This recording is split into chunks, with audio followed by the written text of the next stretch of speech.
For election 2011, RTÉ is delivering its content on RTÉ.ie, RTÉ Mobile, RTÉ's News Now app, the RTÉ Player, RTÉ, Twitter, Facebook, YouTube and other platforms. It's really important for RTÉ to be in these spaces because that's where our audience is.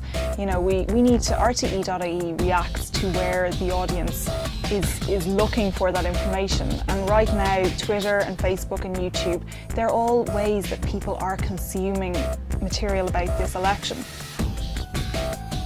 Instantaneous, people get their news directly. There is a hashtag DE11, so it's very easy to follow the election on Twitter. In addition to that, a lot of politicians themselves are using Twitter.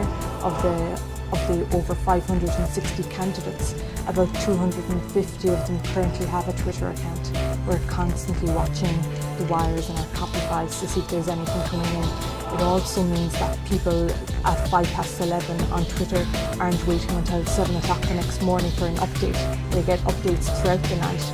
What you'll find on the Election 2011 site is breaking news, the best features.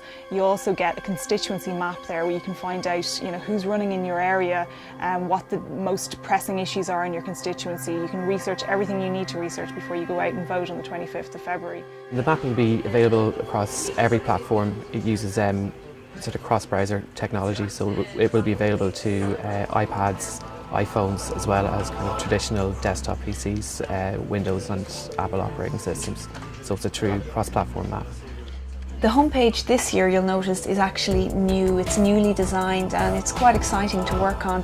The information architecture of the page is movable, so parts of the page tend to shift around depending on the priority of the news story. One of the biggest areas and the biggest changes from the last elections that we've had is that this time we're putting out live streams of as many of the news conferences as we can every day. And that's a big undertaking, and it's been something, it's added to the amount of things we do, I suppose, on a day-to-day basis, but it's a huge coordination, making sure that you're bringing them in on time and alerting people to the fact that they're there. What we have to offer that's kind of unique to News Now is, we have a very flexible structure, so we can kind of cut to live events as they're happening. So any press conferences, any events that are going on, we can kind of cut away from our regular schedule and bring them to viewers as they're happening. Whatever your choice of medium for election 2011, you'll be able to find RTÉ there.